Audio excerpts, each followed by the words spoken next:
Wow, wie viel Heilung möglich ist, oder? Ja. Wahnsinn, Wahnsinn. Und jeder hat den Schlüssel Ja. selbst in der Hand. Ich finde einfach diese Selbstwirksamkeit zu spüren, du bist dein eigener Heiler. Klar, viele rundherum können dir ein Spiegel sein, können dir Anstoß geben, aus dem Ayurveda, aus Yoga, woher auch immer. Aber schlussendlich musst du den Weg gehen. Und wenn du spürst, dass du das kannst, finde ich das einfach extrem, ja, extrem powerful. Das ist so, man hat einfach sehr viel in den eigenen Händen. Herzlich willkommen, Martine Barrault. Ich habe schon gesagt, du hast so einen wundervollen Namen. Heute bei Chronisch Ehrlich, bei uns im Studio in Thun, denn du kommst ganz von der Nähe. Ja, danke vielmals, dass ich hier sein darf. Ich freue mich sehr über die Einladung. Ja, ich komme etwa 5 Minuten weg von hier. Ja, so schön. Ich hatte keine lange Anfahrt. Nein, hattest du nicht. Hey, ich finde es so genial, dass du heute hier bist. Wir haben in den letzten 2 Wochen schon telefoniert zusammen ein paar Mal und wir sind so schnell ins Gespräch gekommen und es war so schön. Und du hast selber so eine wunderbare Geschichte, in die wir heute eintauchen werden. Und du hast einen riesen Herzschlag für Menschen und ihren Körper, ihre Weiterentwicklung, ihre Vision. Und das werden wir heute auch beleuchten und ich freue mich so darauf und ich glaube, dass wir mega viel draus ziehen werden. Danke, da freue ich mich auch drauf. So schön. Ja, wie hat das alles angefangen? Du bist Yogalehrerin. Deine Vision ist es, Körper, Geist und Seele zusammenzubringen mit der Philosophie von Ayurveda, was ich persönlich so enorm schätze und mich so weitergebracht hat, auch auf meinem Heilungsweg wirklich individuell zu schauen, wer bin ich und wer brauche ich, was ist meine Konstitution.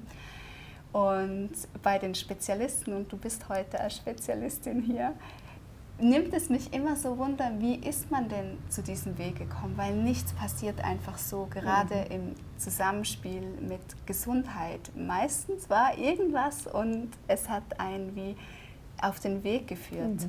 Absolut. Also ich kann da gleich einhaken. Das war bei mir sicher auch so. Wobei ich eigentlich, als ich auf den Yoga-Weg gekommen bin, noch gar nicht wusste, was so alles unter der Oberfläche alles noch so lauert.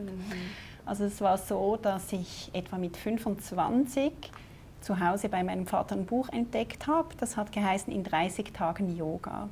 Habe ich gedacht, ja gut, das nehme ich mal mit, habe gelesen und habe dann wirklich die Übungen gemacht, jeden Tag etwas mehr und war eigentlich sehr schnell beeindruckt davon, wie man den Körper selbst verändern kann. Und das passiert so schnell. Es geht wirklich schnell und man sieht jeden Tag die Fortschritte.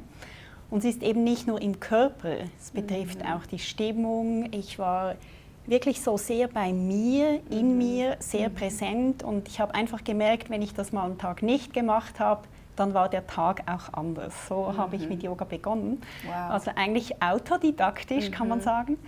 Und ich bin dann erst später auch mal in Kurse gegangen und so.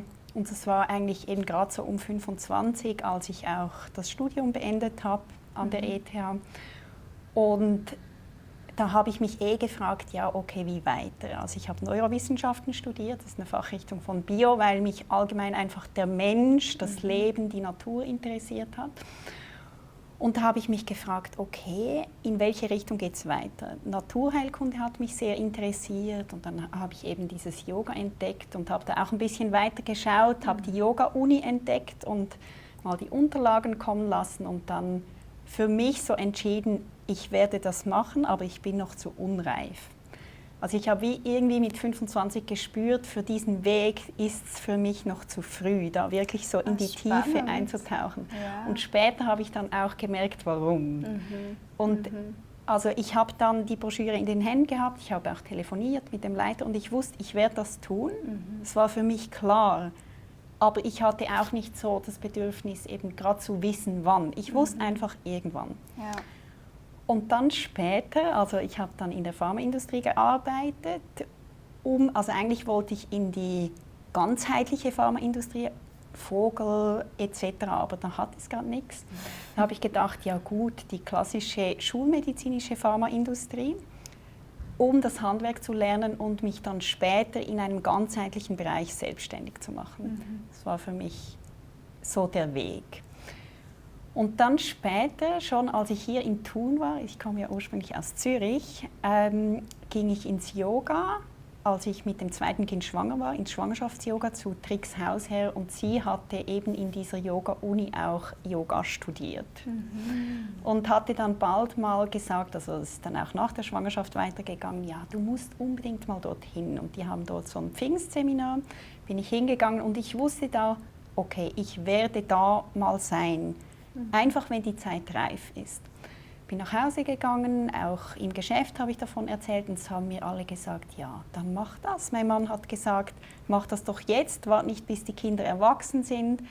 Aber ich hatte auch viel zu tun bei der Arbeit. Ich habe 70% gearbeitet oder dann wieder 100, genau, war in einer leitenden Funktion und habe gedacht, einfach dann, wenn die Kinder älter sind, wenn ich ein bisschen mehr Zeit habe. Aber irgendwie haben einfach alle Vorzeichen so gestanden, dass jetzt der Moment ist. Eigentlich gerade umgekehrt, wie eben damals mit 25, war es dann mit, ja, wie war ich da, so 35, 36, hat es einfach alles gepasst und ich habe damit begonnen. Und ich habe dann auch gemerkt, warum.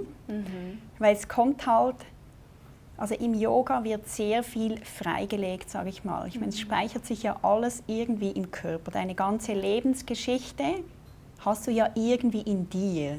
Das Leben schreibt sich ja einem ein. Und beim Yoga wird einfach sehr viel, sage ich jetzt mal, aus allen Schichten wie gelöst, kann man sich vorstellen, dass halt dann eben auch vom Unterbewusstsein viel hochkommen kann. Oh ja. Oder auch in der Meditation, in der Stille vor allem.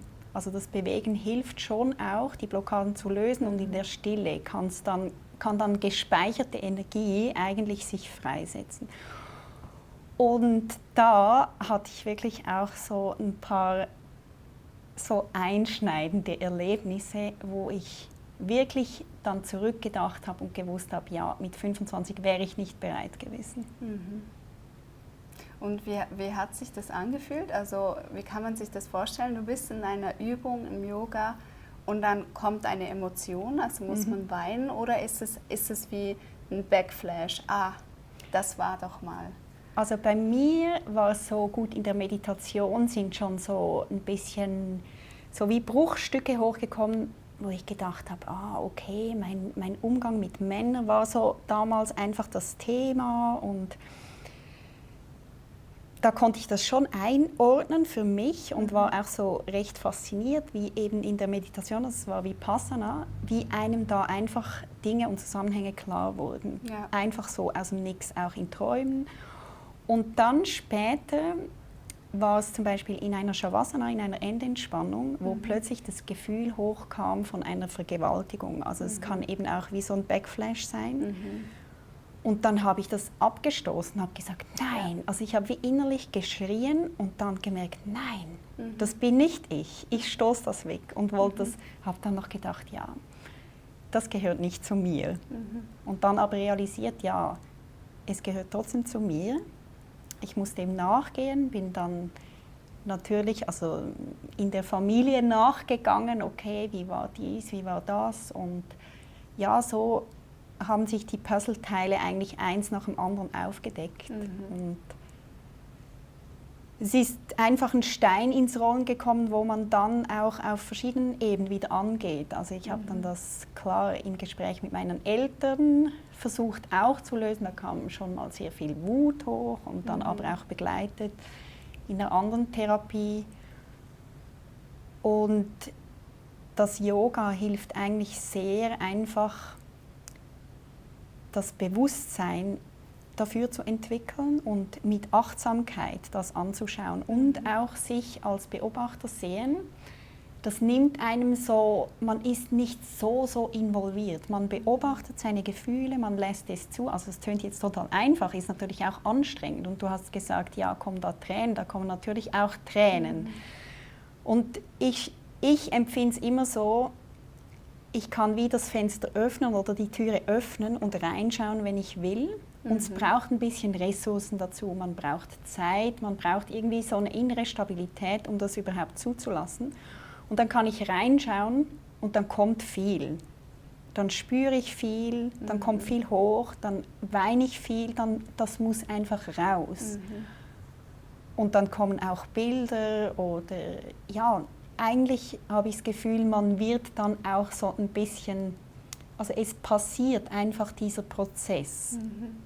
Ja, und das ist eigentlich dieser natürliche Prozess, dass man schon, Dinge überwindet und eben nicht immer voller wird, der Rucksack immer schwerer im Bild vom Rucksack, sondern dass man wirklich in diese Dehnung gehen darf und dieser Reinigungsprozess auf allen Ebenen stattfindet. Ja, und das Annehmen ist einfach so eine wichtige Sache. Also ich habe das auch gelernt beim Beobachten. Als erstes, wenn so eine Phase von Trauer kommt, willst du sie ja nicht haben. Du willst jetzt nicht gestört werden in deinem Flow vom Leben und so in deiner Arbeit und schon gar nicht, wenn du selbstständig bist. Du willst ja weitergehen. Aber ich habe dann gemerkt, es ist eben so wichtig, dann hinzuschauen, weil das ist ein Katalysator für all das, was du tust. Und gerade wenn du selbstständig bist, brauchst du ja dein Herz dazu. Da musst du wie rein sein, um auch voll aus dem Herzen schöpfen zu können. Und das anzunehmen und auch innezuhalten und für sich so klar zu sein, ja, es ist einfach ein Gefühl, das geht wieder vorbei. Ich kann jetzt einfach auch einen Moment mit dem leben. Ich will das nicht gleich wieder wegstoßen, weil dann schaffst du ja eigentlich wie ein neues Trauma, in dem du irgendwas anderes vergräbst. Aber ich will ja eigentlich, dass ich sage immer, also ich stelle es mir so vor, diese gefangene Spannung raus kann. Ja. Sei das in Tränen, es kann auch sein, dass der Körper zittert oder manchmal sieht man ja auch Leute, die eigentlich viel Kraft haben, aber in der Kraft sehr zittern. Und ich glaube, es muss einfach raus. Also das ist so meine Erfahrung, ob über Tränen oder wie auch immer. Und das Zulassen, das Annehmen, das so schön gesagt, ja, in diese Dehnung geben, in diese Dehnung gehen, ja, zulassen, abfließen lassen. Und ja, es tönt total einfach und ich finde es eigentlich immer wieder von Neuem schwierig, weil einfach immer dieser erste Moment der Überwindung, wo man es eigentlich lieber abstoßen will, da merke ich, ist so eine Schwelle.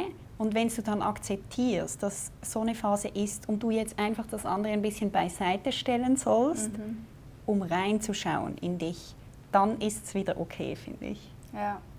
Ja, ich finde es so spannend, weil man Yoga heutzutage ja so als Modesport sieht und jedes Fitnesscenter bietet es eigentlich an schon derweil.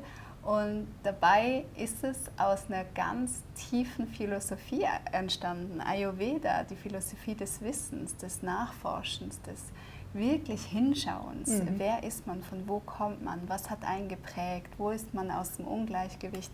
Und es ist so schön, dass du das hier heute erzählst, was das wirklich bedeuten kann, ganz praktisch. Ja, ich meine, die meisten beginnen ja eben, wie du gesagt hast, so im Fitness oder irgendwo, sehen die schönen Leggings, wie auch immer. Und dann denkt man vielleicht, ja, ist das wirklich Yoga? Aber es spielt eigentlich gar keine Rolle, wo man einen Anker findet und eintritt. Weil, also bei mir zum Beispiel war es ja auch die Körperübungen, über die ich dann eigentlich ein besseres Körpergefühl, mehr Zugang zu mir entwickelt habe und daraus eigentlich habe ich dann auch die anderen Facetten von Yoga gespürt oder auch gemerkt. Und es braucht einfach auch so ein bisschen seine Zeit, um zu realisieren, dass das Yoga auf der Matte nur ein kleiner Teil ist. Das ist eigentlich wie eine Lupe. Du kannst hinschauen, du schaust dich an, wie du dich bewegst auf der Matte. Was machen die Übungen mit dir? Und du merkst dann, okay, da ist was. Und dann ist ja der Transfer in den Alltag. Was machst du im Alltag damit? Also Beispiel, wenn du jetzt, ich sage jetzt mal ein Beispiel von mir. Also mir hat auch mal übrigens ein Ayurveda-Arzt hat mir gesagt, schon bevor der Yoga-Weiterbildung, ich habe eine emotionale Blockade. Und ich wusste nicht, was ich damit anfangen soll. Und was hat er alles angeschaut, um das Nur zu die sehen? Zunge. Ja, die Zunge, ja. Die Zunge und dann ein bisschen am Rücken bei der Brustwirbelsäule. Dort hat er gesagt, ja, da bist du schwach. Ja. Du hast eine emotionale Blockade, wahrscheinlich hast du einen ganz lieben Mann zu Hause, aber vielleicht empfindest du gar nicht so viel für den, der ist sehr geduldig. Und ja, das hat voll gepasst, aber ich wusste einfach nicht so recht, ja, was soll ich jetzt damit anfangen. Und eben mit der Yoga-Weiterbildung bin ich dann dem langsam auf die Spur gekommen. Und zum Beispiel, wenn ich jetzt für mich merke, okay, ich habe wie eine Enge in der Brust oder ich möchte mich hier, also es tut mir gut, mich zu öffnen. Dann diese Öffnung, die bewirkt einfach auf allen Ebenen was. Also klar körperlich, aber auch energetisch. Und da kann es dann auch sein, dass da Emotionen kommen, Tränen kommen. Und dann merke ich vielleicht auch, was ich brauche im Yoga. Ich brauche vielleicht Öffnungen für den Herzraum und spüre auch im Alltag, okay, ich bin jetzt ein bisschen verkrampft mit den Kindern, ich bin irgendwie nicht so offenherzig und kann mich dort auch beobachten und das eigentlich in den Alltag reinnehmen und auch dort versuchen, weich und offen zu sein. Und das, ich sage jetzt mal, das eine unterstützt das andere. Ja. Und so kann man immer, wenn man will, also man kann es ja rein auch einfach als Gymnastik betreiben, ist nicht unbedingt dasselbe, aber es ist eben noch viel mehr. Aber es hat auch einen Impuls, wie du so schön gesagt hast. Es kann auch jemanden abholen. Ja, mega. Man muss gar nicht unbedingt gerade von Anfang an alles wollen. Ja, und es ist manchmal gar nicht so hilfreich, wie du es auch in deiner Geschichte erzählt hast. Mit 25 war es zu früh und dann war der Moment da. Und ich denke, dass wir auch immer in uns reinhören dürfen, wie viel kann ich denn überhaupt tragen gerade, wo steht meine Resilienz. Unbedingt. Und da kann ja Yoga auch einfach nur zur puren Entspannung dienen, was ja auch Absolut. mega wertvoll ist in unserer heutigen, sehr stressigen Zeit. Total. Und überhaupt die Spannung, also du sprichst von Stress, ich glaube eben sehr viel. Klar, es ist der Alltag, die Anforderungen und so, aber eigentlich macht man sich ja seinen Stress selbst. Und ich habe das Gefühl, da liegt eben auch sehr viel im Hintergrund, warum müssen wir uns selbst so stressen. Es ist ja nicht nur die Gesellschaft. Also es ist immer auch die Person selbst. Und was liegt da verborgen? Ja. Und warum spannt man immer alles an? Und ich glaube, da hat eigentlich jeder irgendwas aufzuräumen. Und die Entspannung, das Zulassen, also Entspannung, es ist ja gar nicht so einfach, überhaupt mal zu spüren, aha, ich bin permanent ein bisschen angespannt, ich könnte noch mehr entspannen. Und auch da in diese Achtsamkeit zu kommen. Und ich glaube eben so permanent ein bisschen zu viel Spannung, das lässt eigentlich sehr viel Energie abfließen die ganze Zeit. Und das wiederum verursacht noch mehr Stress. Ja, da war ich ein wandelndes Beispiel dafür, für chronischen emotionalen Stress. Aber auch das in meinen 20ern hätte ich da keinen Zugang dazu gehabt. Warum bin ich so gestresst? Und er hat mir eine Zeit lang auch enorm gedient, weil man... Der Antrieb, ja, oder? genau, weil man so weit kommt, weil man sich so weit pushen kann, bis bei mir dann ich einfach zusammengebrochen bin und dann lernen durfte, wer bin ich überhaupt, wenn ich gar nicht mehr funktioniere. Aber dieser permanente Stress, den du ansprichst, der eigentlich von uns heraus entsteht, ist ja auch wieder ein Teil unserer Geschichte. Was wurde mir in der Vergangenheit beigebracht? Was denke ich? Wer bin ich? Wen muss ich nach außen tragen, um geliebt zu werden? Und all diese Fragen, das ist im Ayurveda auch so schön beleuchtet. Und für mich war das so, einen Sport zu finden, nachdem ich hatte eine Tanzausbildung hinter mir, habe viel gejoggt, viel Muskeltraining gemacht. Ich war richtig getuned und mega stolz auf meinen Body. Und dann der Crash und zu merken, okay, ich muss bei Null anfangen. Also beim CFS wenn man Sport macht, hat man dann bis zu 72 Stunden später dann erst den Crash. Und bis ich das auch rausgefunden habe, dass jedes Mal, wenn ich einen besseren Tag hatte und mich pushen wollte, so ja, jetzt kann ich rennen gehen und so weiter, dass ich dann verzögert diesen Crash hatte, also Müdigkeit, Muskelschmerzen, fiebrig und so weiter. Und da dann zu lernen, okay, was gibt es für Körperbewegungen, die ich machen kann, die mich eben nicht zu einem Crash führen. Das ist beim Yoga ja auch so schön, dass es Übungen gibt für die wirklich schwitzen wollen, die Muskelaufbau machen wollen und andere, die dann in die Atmung gehen können. Und das Thema Atmung würde ich mit dir gerne auch noch anschauen, weil ich hatte gemerkt, als ich mich erstmals wirklich mit meinem Körper beschäftigt hatte, also nach meinem Zusammenbruch, ich atme ja gar nicht. Ich atme ja gar nicht. Und das war für mich das Allerstrengste, zu lernen zu atmen. Und das ist ja eigentlich die Grundlage im Yoga. Also ich meine, Atem passiert ja eigentlich. Atem ist auch ein guter Spiegel um zu sehen, wie geht es mir eigentlich. Ja. Also atme ich sehr flach, dann bin ich eben nervös oder auch sehr schnell, dann merke ich ja irgendwas, ich bin in Hektik, ich bin gestresst. Und eigentlich sollte der Atem ja langsam und ruhig fließen. Man sagt auch, je langsamer man atmet, desto länger lebt man, weil ein Atemzug ist immer auch mit einem Verbrauch verbunden. Also atmen heißt auch Leben verbrauchen, und wenn man schnell atmet und hastet durchs Leben, ist einfach die Lebensspanne kürzer, sagt man so im Yoga und Ayurveda. Und eben langsames Atmen oder den Atem zur Ruhe bringen, das ist schon etwas extrem Hilfreiches. Also einerseits ist eben Spiegel, wie geht es mir im Körper, aber andererseits ist das eben auch so die Brücke, wie vom Körper zu was Subtilerem. Also es hilft zum Beispiel extrem auch über den Atem ins eigene Spüren reinzukommen, weil der Atem, der passiert, da muss ich ja nichts machen. Das ist quasi wie eine höhere Schaltstelle oder ja. Und man kann einfach beobachten und sich da voll hingeben. Und je mehr man sich dann dem Atem hingibt, zum Beispiel auch in der Atemachtsamkeitsmeditation, desto mehr kommt man in Ruhe, weil das ist direkt verbunden auch mit den Gedanken und mit der Entspannung im Körper. Also du merkst sehr schnell, je langsamer du atmest, desto stiller wird dein Monkey Mind.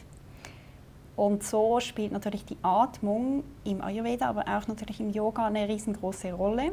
Also Pranayama sagen wir im Yoga, diesen Atemübungen.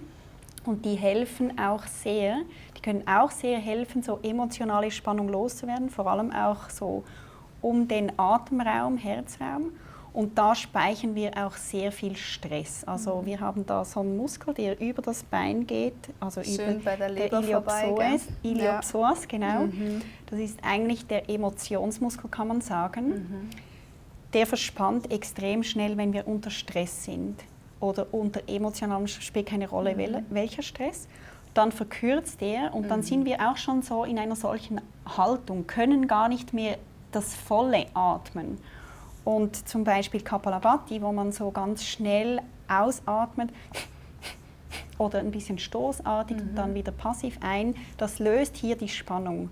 Und auch da kann man zum Beispiel nachher beim Nachspüren bei Leuten, die ein Trauma erlebt haben, beobachten, dass da sehr viel auch kommen kann, dass da Emotionen hochkommen. Und ich finde das eben total spannend, wie das erklärt wird, weil da stellt man sich vor, dass dann wie die Spannung aus den Faszien abfließt in das umliegende Nervengewebe. Die nehmen das auf und gibt dann so ein Muster, das Aktionspotenzial, aber es spielt ja keine Rolle, wie man dem sagt. Und das Hirn interpretiert das, dieses Muster kenne ich, das ist Trauer, oder dieses Muster ähnelt dem und dem, ist dies. Und dann kommt die Emotion hoch. Wow. Und spannend finde ich auch, es muss eben gar nichts unbedingt genau mit diesem Ereignis irgendwo zu tun haben, sondern es ist einfach ein, sage ich jetzt mal, Spannungsmuster, das die Nerven so interpretieren, dann kommt die Emotion. Aber dann ist es ausgelebt. Dann kann die Spannung auf diese Art abfließen. Und darum ist auch so wichtig das Nachspüren im Yoga, wo man eigentlich versucht, alles, was man spürt, zu integrieren. Das heißt, nichts abzustoßen, egal ob jetzt wirklich Entspannung pur und der ganze Körper warm und weich ist oder ob irgendwo was zwickt und zwackt oder Emotionen hochkommen. Man soll es einfach zulassen. Und ja, also so kann die Atmung extrem helfen. Sie hilft auch zum Beispiel das Körpergefühl oder überhaupt die Sensorik sehr zu verfeinern. Also dass man ein bisschen bewusster wird. Ja, diese Eigenwahrnehmung. Ja. Ja, und das ist ja so, wenn man eben Trauma erlebt hat, man hat das alles abgespalten, man ist abgespalten und dann langsam zurück zu seinem Körper zu kommen, in ihm wirklich zu wohnen, mit ihm zu leben und das aufzuarbeiten. Das sind kleine Schritte und es klingt fast zu einfach, um wahr zu sein, aber es ist dann wirklich so etwas wie Meditation, Atmen, in die Dehnung gehen und sich professionelle Hilfe holen. Das war auf jeden Fall bei mir so, weil wenn dann das ganze Package hochkommt und man das dann noch in einem geschützten Rahmen anschauen kann, also für mich war das der perfekte Heilungsraum dann. Das war so schön, weil ich ein Tool hatte mit dem Atmen, mit dem Yoga, wo ich selber arbeiten konnte und dann hingehen durfte mit all den Sachen, die ich nicht zuordnen konnte oder die mein Hirn nicht so wusste, was war jetzt da, was war da, und dann noch in der Traumatherapie aufzuarbeiten. Das war einfach mega. Ja, also ich glaube, das gehört auch dazu, und da kommt man, glaube ich, auch immer mehr dazu, dass eben Körper und Geist, und also ich meine, man spricht ja immer vom Ausgleich von Körper, Geist und Seele, von der Balance auf allen Ebenen. Und ich glaube, es ist auch wichtig, dass man dann die Themen auf allen Ebenen angeht. Und wenn dann im Körper was hochkommt, glaube ich, ist schon auch wichtig, das auf anderen Ebenen auch zu verarbeiten. Also es gibt ja schon die Theorie, dass man sagt, ja, du musst nur ableben, also ableben, nicht ableben, sondern du musst nur ausleben und dann ist es gut. Ja. Aber ich persönlich habe eben eher das Gefühl, dass eben schon alle Ebenen damit fertig werden müssen. Und da hilft schon extrem, wenn man begleitet wird. Also sei es in der Yogatherapie, aber zum Beispiel noch mit Gespräch, etwas in eine psychologische Richtung. Also das mir persönlich, ich habe dann auch, also ich war dann selbst auch ein bisschen überfordert. Ich habe zuerst gedacht, ja okay, Yoga ist ja die perfekte Autotherapie und ich mache die Yoga-Ausbildung, also bin ich ja eigentlich schon in meinen guten Händen.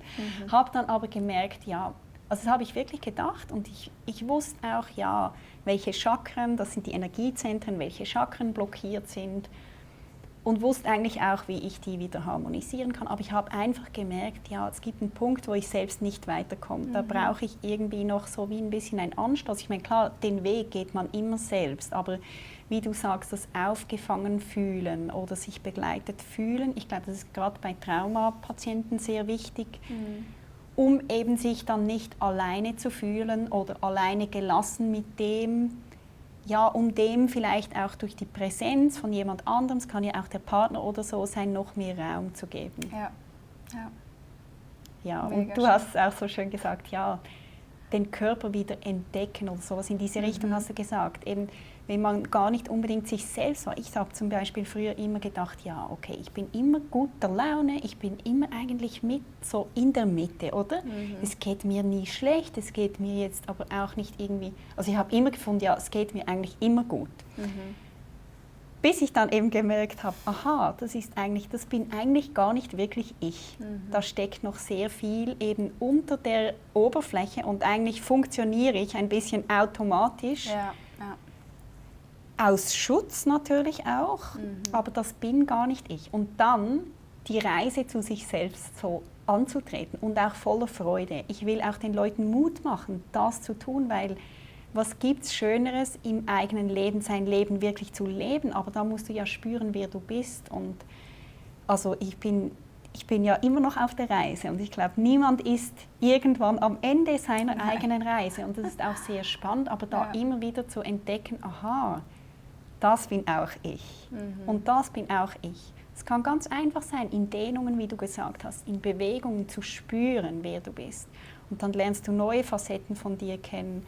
Und egal wie schwer oder ich sage jetzt mal, wie hoch der Berg an Mist ist, den du vor der Türe hast und abtragen musst, mit deinen Themen oder Mustern oder was auch immer von der Vergangenheit, ich habe mir dann immer vorgestellt, weil Leute haben mir auch gesagt, was, okay, sexueller Missbrauch, das ist aber ganz da hast du viel Arbeit vor dir. Oder das hat dann natürlich nicht extrem geholfen, aber ich habe dann immer gedacht, ja, okay, ich sehe das einfach als Misthaufen, und das ist auch so ein Bild, das ich aus dem Yoga habe oder dem Ayurveda, einfach diese Haltung, so ein Misthaufen.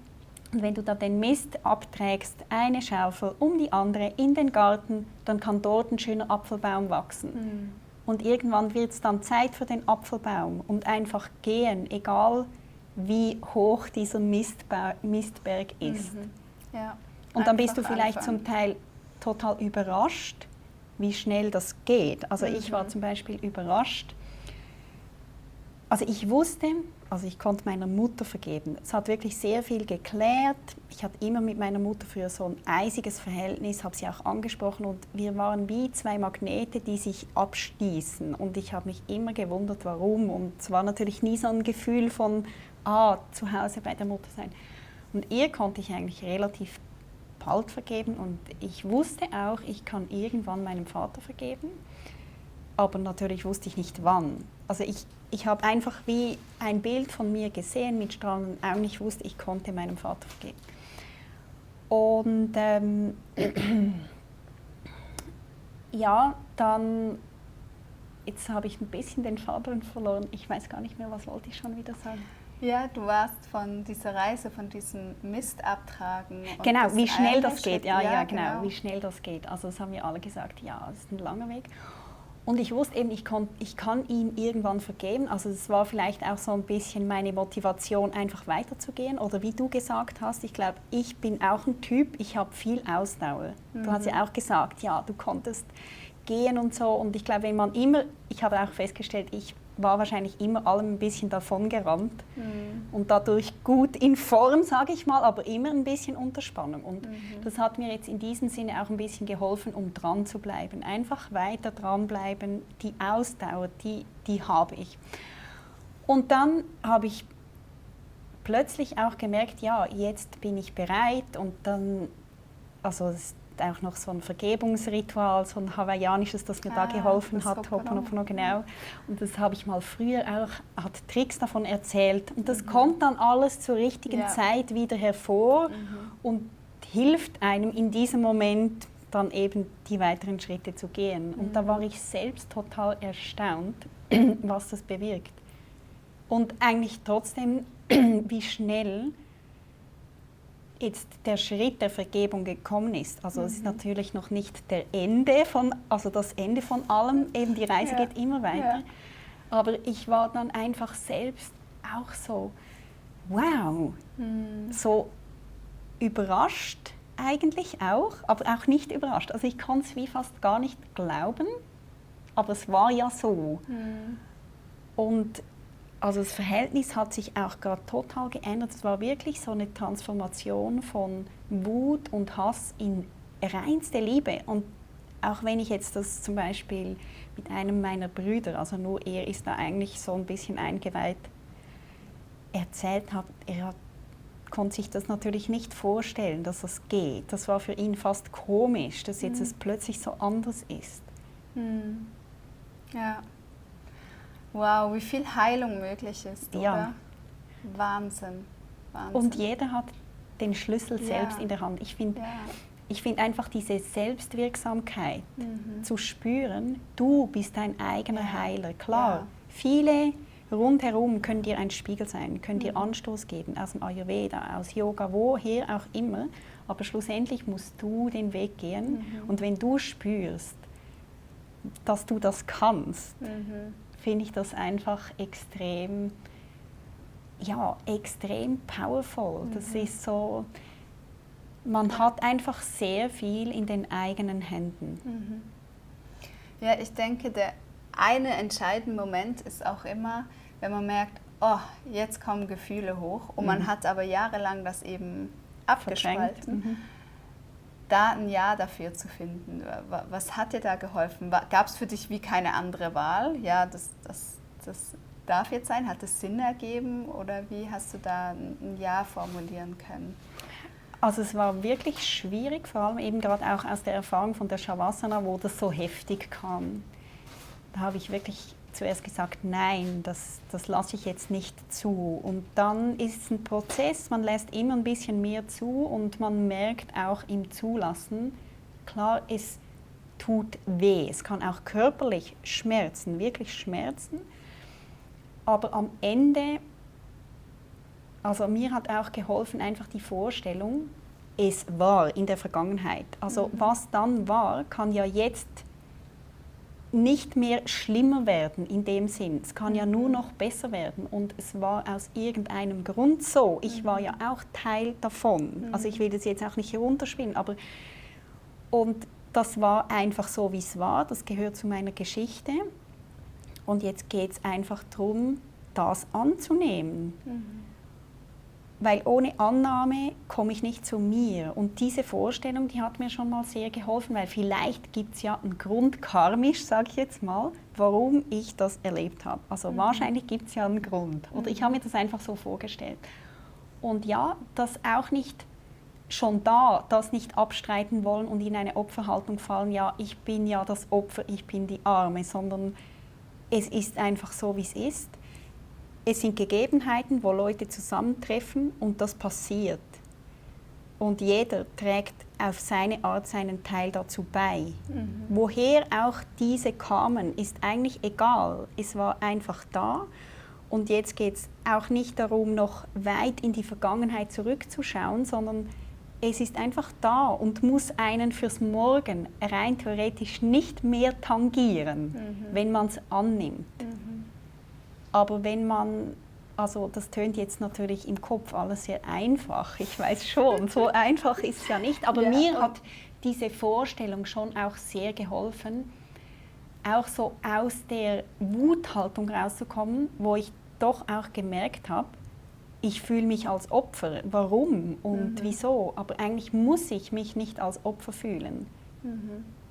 Weil es kann, also ich merke jetzt zum Beispiel auch, es hat also diese Erfahrung der Transformation von Wut in Liebe, das kann man in Büchern lesen, aber man begreift es nicht, wenn man es nicht selbst erlebt hat. Und das ist zum Beispiel ja auch ein Geschenk daraus. Oder du hast gesagt, ja, du hattest auch viel Antrieb. Ich sage jetzt mal, das hättest du vielleicht auch nicht gehabt, wenn es dir immer total wohl und gemütlich gewesen wäre. Ja, genau, es ist auch eine Überlebensstrategie natürlich. Ja, und es bringt einem auch die Erfahrung vom Leben. Also genau, das finde ich auch ein schöner Gedanke. Auch als Geschenk sehen. Genau, wenn es eine Erfahrung sein darf. Du hast Frieden schließen können mit deinen Eltern. Ich hatte ein Abschlussgespräch mit meinen Eltern. Genau, das ist auch eine Art, Frieden zu schließen, aber auf Distanz. Dich abzugrenzen. Mich abzugrenzen, ja. Und es ist, ja, ich habe mich auch mit dem Karmischen sehr beschäftigt und auch, was war vielleicht die Seelenaufgabe für mich jetzt in diesem Leben, eben mal Grenzen zu setzen und sagen, nein, das ging zu weit und ich möchte das nicht. Und in die Vorausschau, es könnte sich wiederholen, ohne in diese Angst zu gehen, ich könnte wieder ein Opfer sein, sonst nein und ich bin Schöpferin meines eigenen Lebens und ich möchte das nicht, so wie ein klares Nein. Also mega schön, deine Geschichte. Und deswegen möchte ich das auch noch erzählen. Es gibt auch das, dass man sagen darf, hey, und jetzt ist die Abgrenzung. So darf es nicht weiter sein. Absolut. Also ich denke, das spürt man dann selbst, was für einen stimmt, weil eben ich meine, jeder hat ein anderes Paket am Rücken oder jeder kommt mit einer anderen Prägung durchs Leben und jeder hat andere Aufgaben. Und ja, also Abgrenzung ist natürlich auch ein wichtiges Thema. Ich habe dann auch gemerkt, ja, manchmal so bei emotionalen Geschichten ziehe ich entweder gar keine Grenze oder viel zu, also quasi wie direkt und dann... Aus Vorsicht. Genau, aus Vorsicht, dann ist mein Herz schon verschlossen. Also das merke ich zum Teil immer noch. Und ich glaube, das ist sicher ein absolut wichtiges Thema. Und wie du sagst, es muss ja nicht heißen, also das sei nicht in Frieden. Du hast ja auch gesagt, Frieden schließen, aber man darf auch sagen, ja, man akzeptiert, wie es ist und ich bin jetzt hier und ihr seid dort und mein Weg geht hier weiter. Und ich finde, das kann genauso den Aspekt der Liebe in sich tragen. Oder ja, weil der man Vergebung. Sie auch freilässt und sagt, euer Weg ist richtig, aber es ist nicht meiner. Ja. So. Ja. Und da total bei sich zu sein. Also ich finde, die Selbstliebe, das ist eigentlich das A und O. Ja. Ohne die Selbstliebe kannst du ja auch nicht anderen wirklich das Gefühl der Liebe vermitteln. Und gerade mit solchen Geschichten, wo man den Zugang zu sich vielleicht weniger hat, ist das schon noch schwierig. Also ich weiß noch, ich habe ja dann das auch begleitet, diesen Prozess begleiten lassen durch eine Therapeutin und sie hat auch mit Aurosoma gearbeitet und sie hat dann mal gesagt, also dort wählt man ja Fläschlein, die haben eine bestimmte, sage ich jetzt mal, Energiefrequenz, die haben eine Farbe, eine Schwingung und du wählst eigentlich intuitiv deine Flaschen, die zu einem bestimmten Thema stehen dann. Und dann habe ich was gewählt, dann war eben Thema Selbstliebe. dann habe ich so zuerst gedacht, ja, mit Selbstliebe, da habe ich doch kein Problem, ich bin doch so selbstsicher und so, ja, also da habe ich mal ein bisschen reingespürt und gemerkt, ja, was heißt Selbstliebe überhaupt? Was bedeutet das? Und sich wirklich so annehmen, wie man ist, mit allen Schattenseiten. Also ich bin dann schon noch auf die Welt gekommen und ich würde jetzt auch nicht sagen, also auch das für mich ist ein Weg, der immer weitergeht.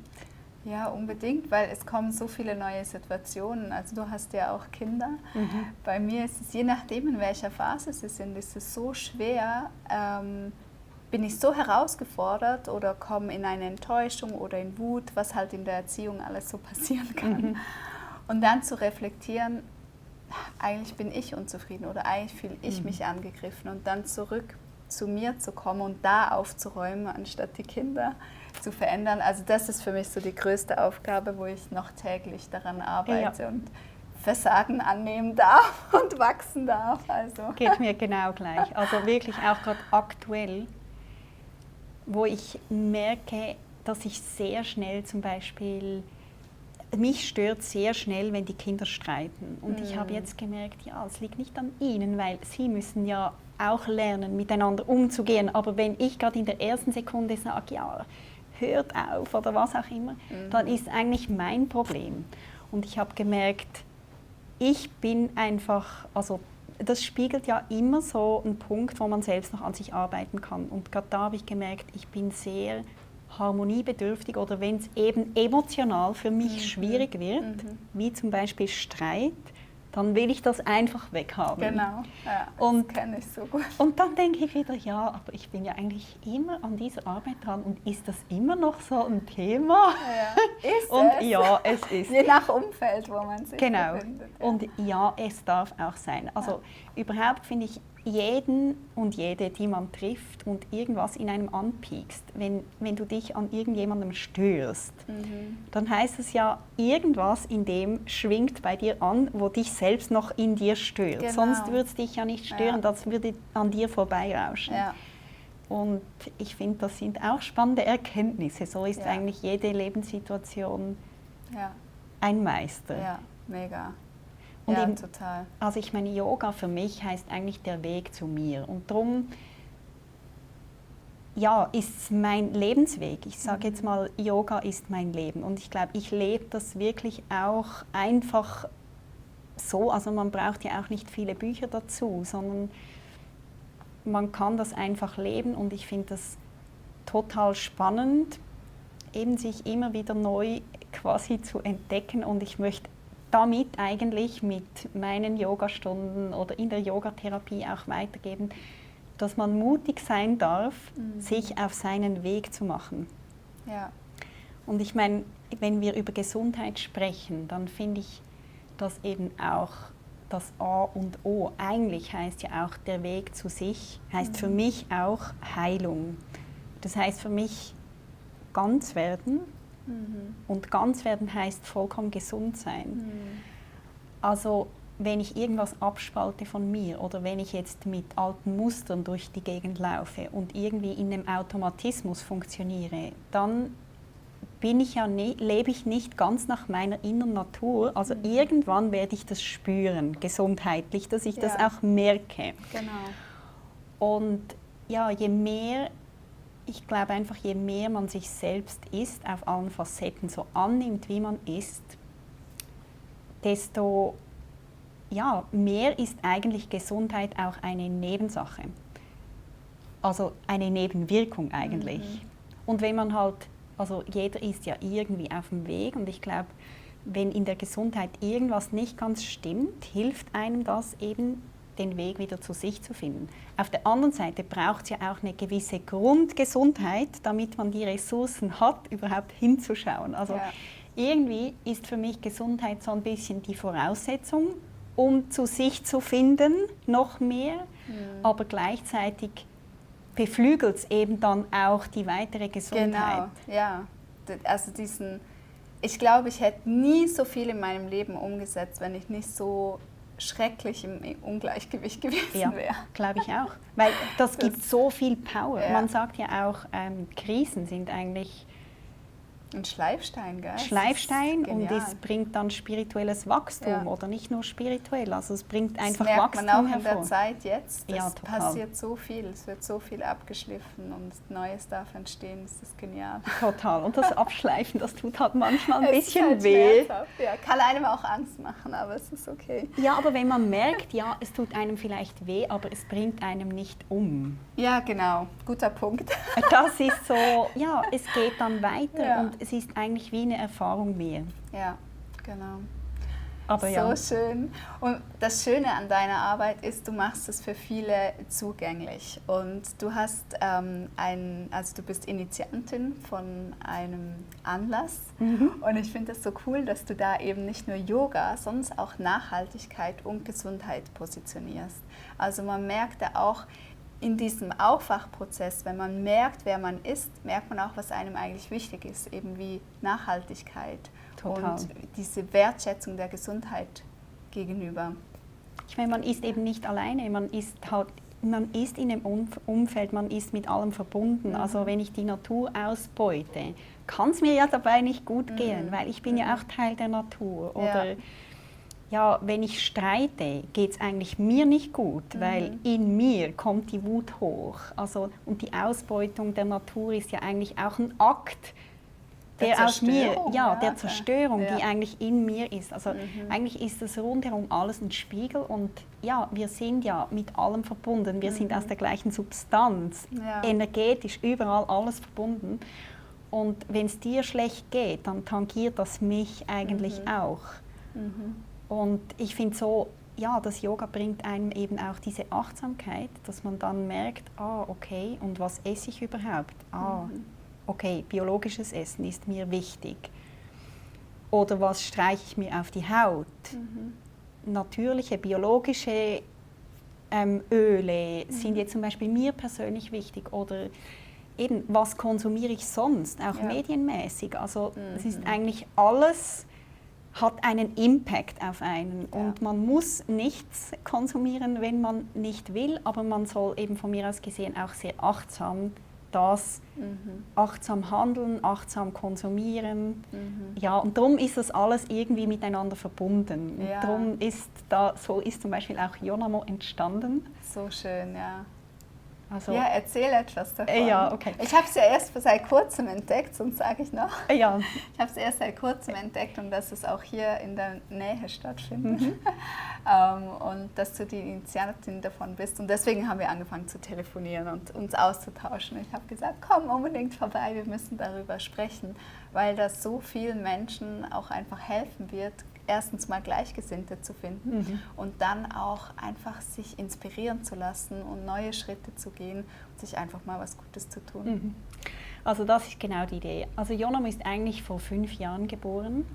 Als ich eben gedacht habe, ja, also Yoga, das kann man ja gut zusammenbringen mit Nachhaltigkeit, mit Naturkosmetik, mit Naturcoiffeur, mit einer Fair Fashion Show, mit einem Bio-Brunch etc., weil das gehört ja eigentlich alles zusammen. Also es muss ja sein, dass diese Interessengruppen aneinander Freude finden. Ja. Egal woher man kommt, ist und man dann Freude inspiriert. Ist eine gute Sache. Genau, Freude ist eine gute Sache. Und so ist Yonamo entstanden. Das waren dann Events, die immer größer wurden. Man konnte da Yoga machen, auch verschiedene Workshops besuchen, Vorträge. Es gab etwa 100 Aussteller im nachhaltigen Bereich. Also eben die einfach zum Thema passten mit Bio-Brunch. Also es war ein Erlebnis für jedermann. Es konnte jeder kommen, noch seine Familie mitnehmen. Und so ist das über die Jahre groß geworden. Und mittlerweile gibt es ein Event in Thun und in Winterthur, wenn nicht gerade eben pandemiebedingt so ein bisschen was anderes ist. Ja. Und also jetzt die letzte Zeit war es online. Und jetzt, also in mir schlummert einfach noch was anderes. Und also ist so eine Art ein Kompetenzzentrum, verschiedene ganzheitliche Therapierichtungen zusammenzubringen, um dann auch den Leuten zu zeigen, es gibt so einen Fächer an Möglichkeiten, der dir helfen kann. Schau mal, was dich anstößt und dann kannst du ja in deine Selbstwirksamkeit kommen, in deine Eigenverantwortung und deine Schritte gehen. Also die Zeit jetzt, wo halt eben nicht alles möglich ist sonst, hat mir auch den Raum gelassen, hier einen Schritt weiterzugeben und mich wieder zu fragen, ja, was ist jetzt in meinem Herz und was ist jetzt an der Zeit. Und jetzt gibt es eben das neue Format, das heißt Jonamo My Life. Und My Life steht wirklich für mein Leben selbst in den Händen haben, mein Leben selbstverantwortlich zu gehen und auch ganz auszukosten. Und da ist halt Gesundheit eben von mir aus gesehen wie eine Voraussetzung. Und ich finde, viele Leute geben ihre Gesundheit ab und sind so ein bisschen Therapie-Junkies, gehen von da nach dort und ja, muss mich durchmassieren lassen, ich gehe zum Osteopath, ich gehe zu diesem und dem, aber finden eigentlich den Weg nicht so zu sich. Und ich finde wichtig, den Weg zu sich zu finden. Und dieser Anlass soll eben Leuten, die in ihre Gesundheit investieren wollen, die Möglichkeit geben, einen ganzen Fächer von ganzheitlichen Therapierichtungen kennenzulernen, oder ich sage jetzt mal Gesundheitsrichtungen, sei es zum Beispiel in Einzelsessions oder sei es in Podiumsdiskussionen mit mehreren Experten oder in Vorträgen oder in Workshops, wo man schon etwas erlebt, um eben dann auch das rauszunehmen, was man selbst in seinem Alltag integrieren kann, um so seine Gesundheit zu stärken. Also es geht jetzt nicht darum, dass man dorthin geht und dann einen nächsten Termin abmacht mit dem Therapeut X, Y und Z, sondern es geht darum, sich inspirieren zu lassen. Es gibt so viele Weisheiten wie Yoga, Ayurveda, die TCM, die hawaiianische Heilkunst, die europäische Naturheilkunde und all das Wissen, das hat so was Tiefes und kann einem auch im Alltag einfach sehr helfen. Und da fände ich es einfach cool, wenn man dann ein bisschen früher schon merkt, da ist eine Stellschraube ein bisschen locker, könnte ich was tun. Zum Beispiel der Atem, der fließt nicht mehr, ist ein Zeichen, einfach so als Beispiel. Und nicht unbedingt warten, bis dann die Leber versagt oder was auch immer. Ja, und ich denke eigentlich nur so mit dieser Eigenverantwortung wird auch eine Gesellschaft gesünder. Unbedingt. Ja, ich glaube, dass wir lernen dürfen von dieser Guru hat das gesagt, der hat das gesagt, so was geht eigentlich in Resonanz mit mir und wo kann ich meine eigene Ärztin, mein eigener Arzt werden. Genau, wie du sagst, in dieser Eigenverantwortung. Ja. Sich auch nicht auf etwas einschießen. Eben, es gibt ganz viele Möglichkeiten. Also man sieht ja dann häufig, okay, das hat mir geholfen, jetzt gehe ich nur diesen Weg. Aber nebenbei gibt es vielleicht noch anderes, das jetzt besser in den Alltag reinpasst. Und auch nicht unbedingt stur bei was zu bleiben. Man entwickelt sich, dann ist man weiter, dann kommt man zum nächsten. Und so, also finde ich es natürlich cool, es sind ganz viele Fachexperten dabei, du bist auch dabei, ich freue mich schon extrem.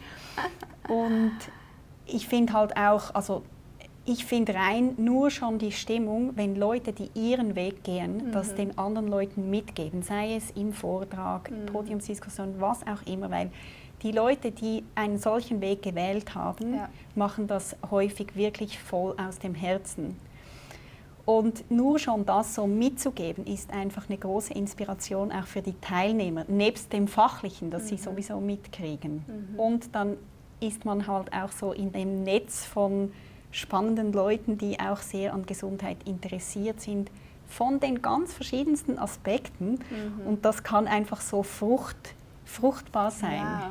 Und gerade in dieser Zeit, wo alles Fokus auf Krankheit und Leid und so weiter, ist es toll, wenn wir den Fokus auf Gesundheit und das, was in uns schlummert, das, was unser Körper hat und kann, wirklich darauf zu richten. Ja, und ich bin auch total davon überzeugt, wir haben ja alles, was wir brauchen.